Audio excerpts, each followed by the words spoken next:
上一世，为了保住这份糊口全家的工作，我努力加班，奉承领导，低三下四。儿子嫌弃我丢人，在外面不认我，谈话的丈夫认定我出轨，利用舆论让我社会性死亡。我本以为坚持下去，等孩子长大终会好的，没想到被丈夫下药迷晕，儿子也冷眼旁观。我没有死于加班猝死，却死在了上级领导的床上。再次睁眼，我重生了，这次我必然让他们付出代价。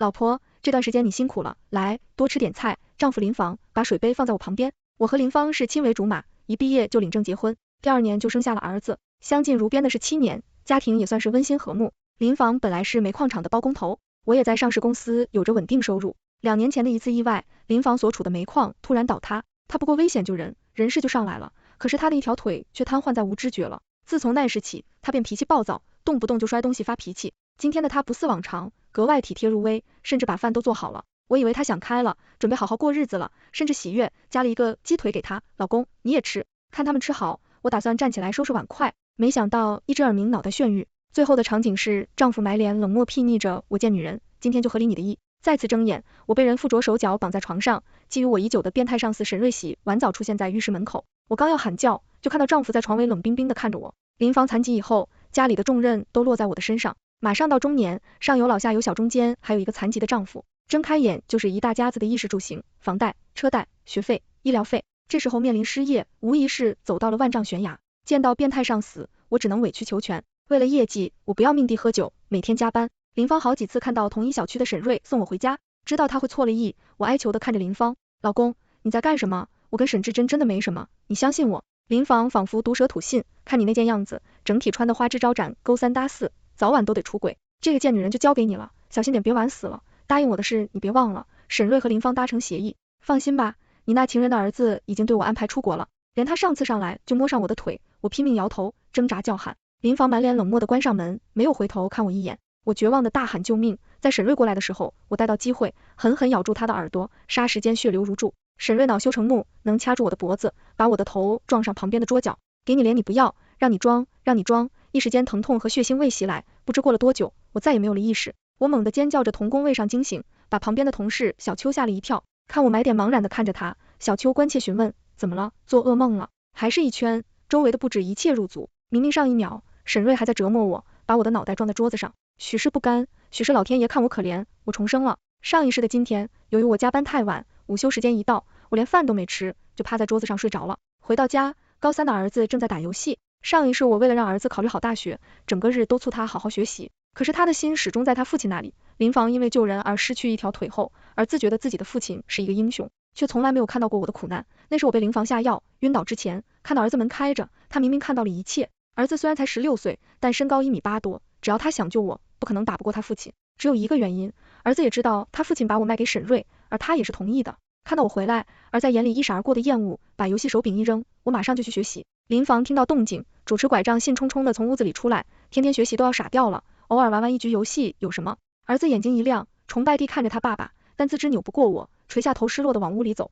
既然不想学，那就替你爸的别学了。他们爷俩没想到我会这么说，都有些诧异的看着我。我知道现在绝不是撕破脸的好时候。林芳自从一条腿失去知觉后，医生说只要努力复健锻炼，虽然恢复不到正常人标准，但自理还是没有问题的。就像做饭这样的小事更是不在话下，但他却从未帮我分担过家务。我中午帮他们过了做饭的阿姨，晚上为了省钱，一天的工作结束，我还要回家伺候他们爷俩。林芳丢了工作，每天消沉，除了在屋子里喝酒，回忆往昔不干其他。我安慰林芳，只要命还在，其他都不是问题，还鼓励他积极进行复健锻炼，可他却受不了复健的苦，说我嫌弃他，那是我傻傻的为他好，从未想过放弃。儿子满脸堆笑的来到厨房，妈，有没有需要我帮忙的地方？无事不登三宝殿。儿子一直都随了他父亲的心机与自私。上一世，他非常想报班里贵族小孩报的高尔夫夏令营，即便家里存款已经因为煤矿倒塌而赔偿的所剩无几，暑假的夏令营非常昂贵。那时他也像现在一样过来帮我干活，妈妈同学都去高尔夫夏令营了，我就不去了。这样的懂事，顷刻间将我的自尊心震碎。我只恨自己赚的不够多，迷失在儿子乖巧的外表下，以为他真的为我着想。我即便是多打几份工，也帮他报名，助他增长生活经历和健身，可他也不过是为了拍照发朋友圈炫耀罢了。高尔夫夏令营真的不太想爱，这就是有钱人无聊嘛。当时儿子忘记把我屏蔽，我看到这条朋友圈后，立马去教育他，做人不要太攀比。没想到他跟我大吵了一架，还说他爸爸能赚钱的时候也没我这么啰嗦。而在最看重面子，他与上次沈瑞的女儿恰好在一个班级，整天营销自己富二代的人设。直到一次开家长会，我与沈瑞都来了，那时候公司裁员已经进入白热化阶段，虽然已经做到主管的位置，但我仍然像秘书一样毕恭毕敬的打杂。儿子完全不理解我，尤其是看到我给沈瑞拎包，替沈瑞开门时，儿子的富二代身份不攻自破，他恼羞成怒的拿起桌子上装文具的盒子，把我的额头砸破。在家长会上大喊，没有我这样的妈妈，在公共场合也再也不让我出现。当时我只觉得儿子正是青春期，我让他丢了面子，现在看来他完全遗传了他父亲的自私与暴力基因，现在他又想故技重施。妈妈，我同学他们都去高尔夫夏令营嘛，我漠不关心。哦，儿子没见过我这个样子，不死心的继续，咱家现在的情况，我还是省一些钱吧，不想再让妈妈这么辛苦。我叹了口气，甚至欣慰，儿子，你能这么想真是太好了，真是懂事了。儿子一冷，没想到我会这么说，脸上的笑容挂不住，一时间变成了撒老师皮笑肉不笑表情包。他还想再说什么，我已经无视他走出了厨房。饭桌上，林房阴沉着脸，儿子一脸看好戏的样子，一看就是刚才把事情跟他爸说了。我刚坐下，林房就把面前的碗筷摔得到处都是。儿子要报夏令营，你为什么不给他报？要是以前，我早就叫林房不要动气，并维持他的自尊，乖乖掏钱。但是这次，我面不改色的夹起面前的菜，家里什么情况你不知道吗？林房心里明镜，嘴上却不饶人，让孩子早些见见世面，交朋友比什么都强。我即便不吃药不做复健，也要供孩子去夏令营增长见识。我放下碗，嘲讽地看着他，要不是你一意孤行，煤矿能倒他吗？顾及到林房的自尊，我从未把事情的真相告诉我儿子，一直维持着父亲在他心中的英雄形象。事故发生前，我经常提醒林房，煤矿工作本就危险，一定不要单纯的凭借经验办事，冒险蛮干。当时放煤砸板无法正常打开，林芳不管不顾，用手大力拉葫芦牵拉，看见砸板还没有开，他竟然抡起大锤猛烈敲击，煤泥突然大力涌出，把工人也埋住。林芳看煤泥停了，赶紧去拉被掩出的工人，结果自己也被煤泥压住了。被掩埋的工人里有我家的远房亲戚，得救之后，他就把当时的情况告诉了我。你明明知道砸板不能暴力破开，却还是抱着侥幸心理，置他人的性命于不顾，还自认为英雄地去救人，你真的无知又愚蠢。林房头一次听到我如此犀利的讽刺，一时间气得脸红脖子粗，指着我的脸，你早就这么想了是不是？我无视他的话，既然你不想做复健，那就把钱给儿子，别一天就嘴上说的好听，又转头对向儿子，你爸说他要给你去夏令营的钱呢。吃饱了饭，我扔下碗筷往房间走去，儿子看着满地狼藉的碗筷，指着领房，妈妈，爸爸还没有吃饭，你不管了吗？儿子，你也长大了，该分担家务了，等会把碗洗了，不然下一次你就自己做饭吃吧。我突然发现，只要自己够狠心，很多事情都迎刃而解了。财源广进计划是在周一的中高层会议中被提出，临近下班，沈瑞走过来，状似不经意摸了我的肩膀，今晚有一个饭局，是关 C 市的那个文化力项目。看着他油腻的嘴脸，我一阵反胃，之前在这次酒局上，我陪喝到了晚上12点，连项目的续签文件都没有看到。沈瑞送我到家楼下，趁我不注意，先出手摸了上来，我赶紧把他的手退掉，打开车门，但也被失眠的老公看到我在车里与沈瑞的纠缠不清。后来我才知道，这个项目早就被对手公司拿去了。我刚准备拒绝，沈瑞就容易的说，咱们部门的女同事们都来，有这才想起来，因为沈瑞想用这个酒局试探女同事们的底线。上一世我怕丢掉工作，是部门里陪同沈瑞喝到最晚的人。自那之后，沈瑞破罐子破摔，把骚扰摆在明面上，我一边极力讨好，一边保护自己，更陷于对林房的自证中如此斡旋，心里焦脆。想到部门里其他女孩有可能会惨遭他的咸助手，我只能答应下来。饭桌上，林芳莲和这位老东家做戏，一个劲儿的给部门的女士灌酒。兰青，你来公司也是几年了吧？来来来，你喝一杯。是啊，领导，不过今天不太方便喝酒呢。沈瑞面子上有些挂不住，给那位老东家使颜色。老东家一看，立马拿起酒杯喝了一杯，想要生意成就得喝尽兴是不是？沈瑞不死心的看着我，兰青，你看你有什么不方便的？人家客户都喝了。什么客户啊 ？C 市场那个项目不是签约完成了吗？给了对手公司呢。我依旧微笑。听到这话，沈瑞和老东家都僵在原地，三位女同事瞬间明白过来，都蠢蠢欲动，想找机会离开。沈瑞拿着一杯酒，仿佛没有听到我的拒绝。兰青，听说你在隔壁楼找了个保洁的活，这也太辛苦了，你老公的腿怎么样了？说完这话，大家纷纷朝我看来。为了贴补家用，我下班后就戴上口罩，去邻近的一个公司做清洁，扫地、擦桌子、打扫厕所，还选了大家都不喜欢的夜班。这份工作可以让我每个月多挣1500块。沈瑞说出这件事，就是想通过此事拿捏我。我和黑笑站起身来，对着沈瑞那张笑容油腻的脸，把杯子里的酒尽速倒在了他的脑袋上。沈瑞大喝一声，刘浪青，你疯了是不是？你明天不用来上班了。我像看傻子一样看着他，你算是什么东西？就凭你也想辞退我？一个小破领导，还真把自己当盘菜了。沈瑞气得脸红脖子粗，指着我大声喊，你给我等着！我把小包包挂在身上，阴阳怪气的瞥了他一眼，好啊，我等着呢。随即慢条斯理的走出了包房，同事们面面相觑，过了1分钟，都找理由从包房撤退了。第二天一早，我刚到公司，新顶上来的人事带领就过来找我约谈。之前公司的一位老同事怀孕，前人事心生怜悯，便当不知道这件事，睁一只眼闭一只，带领直接把这件事捅给了沈瑞。当天怀孕女同事和前人事都被停职了。昨晚我的英雄事迹被传得广为人知了，在小秋和同事们担心的眼神中，我和戴琳走进那个辞退多人的办公室。蓝青姐姐，你能自己申请离职吗？我心想，姜还是老的辣，这比之前的人事可逊色的不是一星半点。我为什么要主动申请离职？戴琳抱着臂膀，粘人到中年，公司想要召进一批像我一样的新鲜力量，你也不得领导喜欢，自然是留不住了。我慢慢吞着说，那就给我补偿啊。戴琳神色错愕，什么补偿？需要我提醒你吗？违法解除劳动合同，要赔付我安赔偿金，公司至少要赔偿我46万，你连这都不知道，怎么当的人事？看我满脸轻蔑。戴琳气急，你还想要补偿？我真不想和他再沟通，你以为呢？不给补偿还想让我走？异想天开。半晌后，我神清气爽的出来，戴琳在后面气红了眼睛。从那之后，林房总想找到我的错处，但入职多年，我老奸巨猾，还是有软刀子，找到我的错处但何容易。我趁无人在室，将微型监控器放在了林房的房间里，直到上一世我死去，我都不知道他的白月光到底是谁。看着监控里纠缠在一起的身影，我没有想到竟然会是他。林芳虽然瘫痪在床，却没有丧失能力。我每天加班很晚才能回家，经常拒绝他，他便坐实了我出轨的想法。下在此时，林芳的初恋女友贾蜜来应听保姆的职务，说是保姆，也只是管中午一顿饭罢了。贾蜜本来也是看不上林访的，但看我工作那么晚不回家，而林访出手又阔绰，便开始小姨温柔起来。和我相比，贾蜜简直就是对照组。我不在的时间，贾蜜不只是做饭那么简单，她收拾家务、洗衣拖地，甚至极富耐心的给林房擦洗身子，但却从来不要除了午餐以外的钱。如此不目尽钱财的温柔乡，就算是快煎冰也能物化了。一天，贾蜜说出自己独自抚养孩子，惨遭前男友抛弃的经历，泣不成声，让林房狠狠恋爱。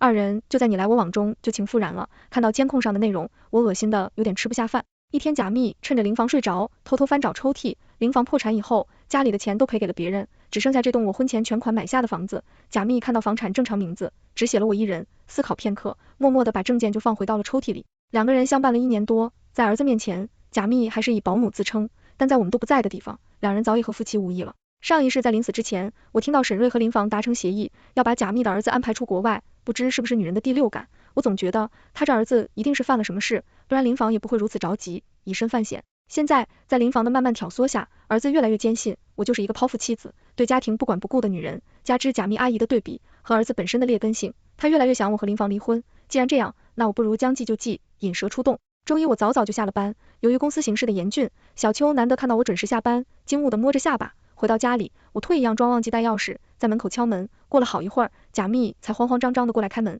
看她凌乱的样子，我佯装发问，怎么才开门？贾蜜只说是厨房做饭的声音太大，自己没有听清。看我不再纠缠，她松了口气。林芳也从房间里出来，见到我这么早回来，她眼神躲闪，十分心虚。你今天怎么这么早就下班了？现在公司开始裁员，我可能也要被裁掉了，现在没有什么活。像我这么说，林芳和贾蜜不自觉地对视了一眼。贾蜜，这些天你辛苦了。我听说你有个儿子，现在假期在家，你每天还要回去给他做饭。贾蜜听我这么问，赶忙说是，原来你把儿子带过来一起吃饭吧。他赶忙摇头拒绝，那不太好吧，我回家给他随便做点就好了，你不要推脱了。你看他是领房老乡的份上，免费帮我们打扫，从来没有多要过钱，我真不知道怎么谢你呢。林房也帮腔，让你把孩子带来就带来，一双筷子的事情，你也不用来回折腾了。坚持，贾蜜勉为其难的答应下来，日子就这么过着。突然有一天，贾蜜的儿子慌慌张张的来找他，两人在厨房里大声密谋。贾蜜的儿子与小混混，经常带女孩子出去花天酒地，其中不乏未成年的女孩，两厢情愿倒也没有什么。可是其中一个女孩的家长在得知这件事后，把贾蜜儿子和女孩捉在床上，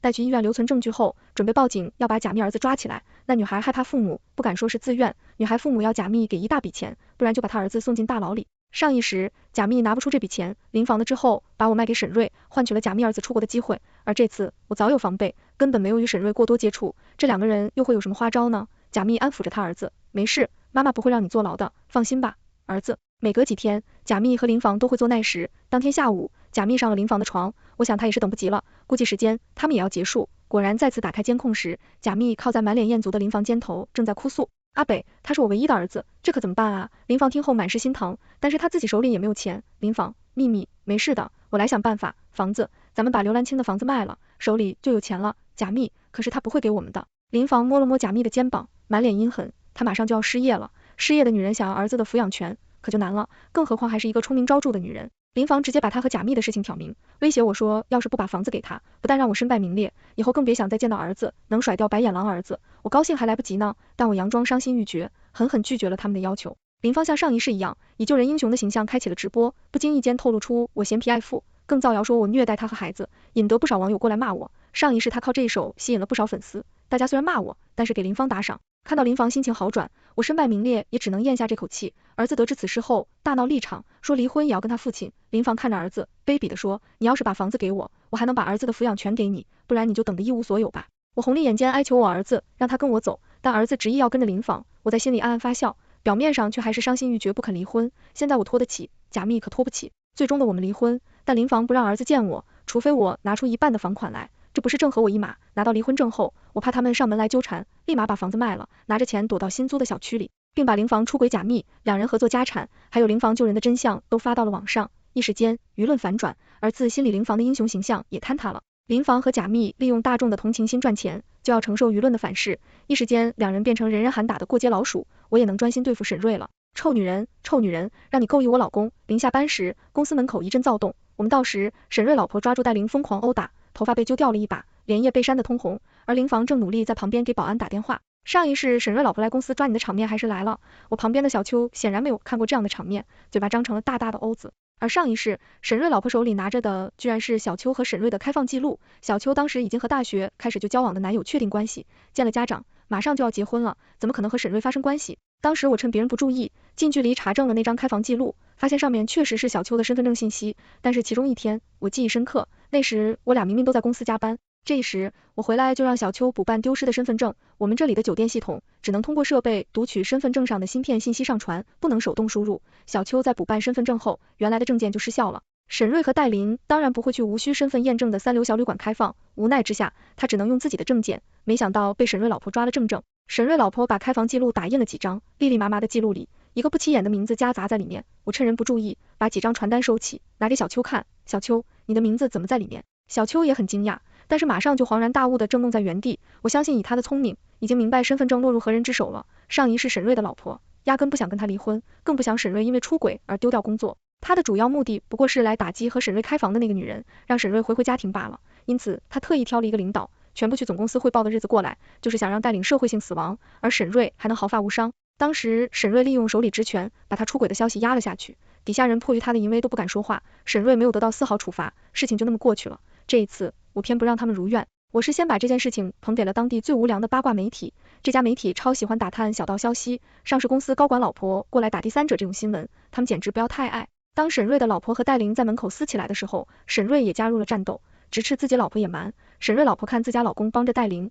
战斗力爆棚，一个打两个，正打得火热，一群记者扛着长枪短炮跑来就位。虽然我的经济条件只够联系一家无良媒体，但我把消息还告诉了对手公司，他们可不会放弃这么好的机会抹黑公司。沈瑞此时避无可避，只能把破了相的脸挡住。不到第二天，上市公司高管为第三者陆达原配的视频和报道就满天飞了。劲爆！上市公司高管出轨现场直拍，上市公司高管为保秦妇陆达小三，这到底是人性的扭曲还是道德的沦丧？不认识。高管现场与情妇开放视频传出，现场吃大便，诉出了解。上市公司高管从不回家，365天都在爱新欢。完整视频请点击。高管老婆怒大摔在凌空飞5米。为此，公司进行了紧急公关。视频流出的1个小时23分，公司就以生活作风问题开除沈瑞和戴琳，并且因性质严重、影响恶劣，将2人索赔损失。终于，这颗困扰我前世今生的老鼠屎，终于对我再无威胁了。生活还要继续，财源广进计划还在开展。沈瑞走后，还有更重要的一场仗要打。中国去菜市场购物时，我遇到一位已经离职的同事老吴的妻子，她大着肚子热情的过来跟我打招呼，蓝青，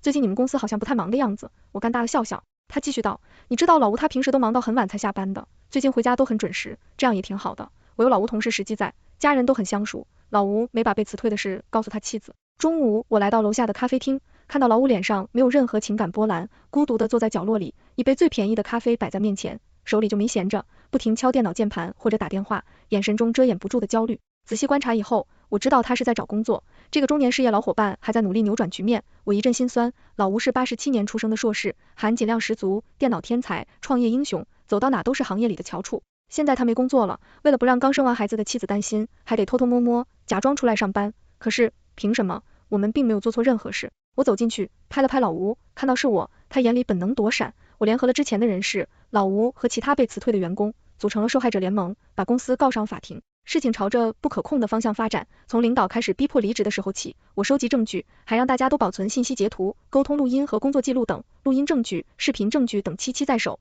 我们聘请了当地比较权威的劳动纠纷调解法律顾问，这件事在网上引发的轩然大波，中年人遭辞退等话题也居高不下。我趁机注册了社交平台账号，每天发维权内容和官司的进展，很快就吸引了一大批粉丝。但公司乖乖给钱，事情妥善解决后，我和之前相处的不错且有能力的同事组建了新的公司。我们国家的养老机构数量不足，尤其是高质量的养老机构更是少之又少。截至前年，养老机构床位数为约900万张，但老年人口已经达到了2.5亿。针对这个漏洞，我们投资新建了一家养老机构。因为本身就是 IT 行业出身，我们的养老机构充分使用了数字技术，之前老吴团队研发的定位仪也派上用场，老人只要带上它，无论走到哪，控制中心都能知道。如果老人遇到危险，只要一摁开关，护理人员马上就可以赶去帮忙。不少有钱人嗅到了商机，过来合作，其中不乏对手公司和看我维权的粉丝。前公司因为不履行法律条件，闹得沸沸扬扬，如此口碑，穷途末路是早晚的事。林房和贾密对我在网上雷神之锤后，社会性死亡，两人的关系也逐渐破裂。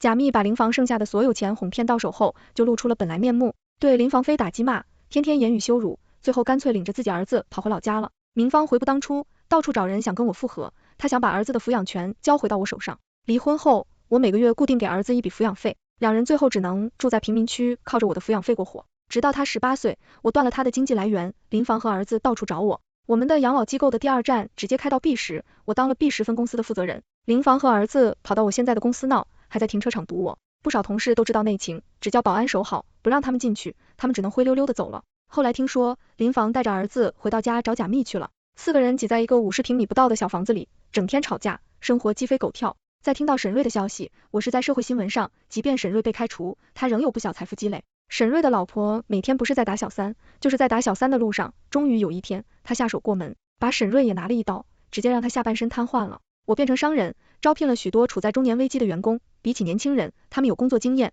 且更加珍惜工作机会，对我也是忠心耿耿。我不会像前公司一样，为了利益不择手段，前途遥遥，尚未可知。虽然我的力量虽然微小，不能做到庇护天下寒士，但只要我在一天，我必定尽最大可能保障员工们的生活，让他们不必再兢兢业业的活着。持续逢春时，万事皆可期，未来我们的生活必定光芒万丈，全问完结。